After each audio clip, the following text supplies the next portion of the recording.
সেদিনের ছোট্ট মেয়েটি এখন 100 কোটি রুপির মালিক।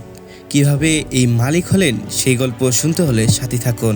2 দশকের বেশি সময় ধরে তামিল ও তেলুগু সিনেমায় নিজের অবস্থান ধরে রাখা এই অভিনেত্রীর জীবন কেবল সাফল্যের গল্প নয়, এতে আছে সংগ্রাম, বিতর্ক, প্রেমের গুঞ্জন, আবার ফিরে আসার এক অনন্য গল্প।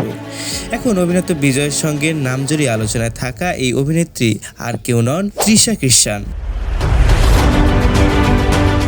আজ 4 মে অভিনেত্রীর জন্মদিন। এই উপলক্ষে আলো ফেলা যাক তার জীবন ও কেরিয়ারে। শুরুটা ছিল একদমই সাধারণ। 1983 সালে 4 মে চেন্নাইয়ের জন্ম তৃষার। মা উমা কৃষ্ণন ছিলেন তার জীবনের সবচেয়ে বড় শক্তি। ছোটবেলা থেকেই পড়াশোনার পাশাপাশি মডেলিং এর প্রতি ঝোঁক ছিল। কলেজ জীবনে তিনি সৌন্দর্য প্রতিযোগিতায় অংশ নেন এবং 1999 সালে মিস চেন্নাই খেতাব জেতেন। এই অর্জনেই তার জীবনের মোড় ঘুরিয়ে দেয়। মডেলিং থেকে বিজ্ঞাপন আর সেখান থেকেই চলচ্চিত্রের সুযোগ, এই ছিল তার জীবনযাত্রার প্রথম ধাপ। তবে শুরুটা মোটেও সহজ ছিল না। প্রথম দিকে ছোট ছোট চরিত্রে দেখা গেলেও খুব বড় একটা নজর কাটতে পারেনি, কিন্তু তৃষা ছিলেন ধৈর্যশীল। তিনি জানতেন বড় সুযোগ একদিন আসবেই। 2002 সালে তামিল ছবি মৌনম পেশিয়াদে তৃষার ক্যারিয়ারে বড় পরিবর্তন আনে।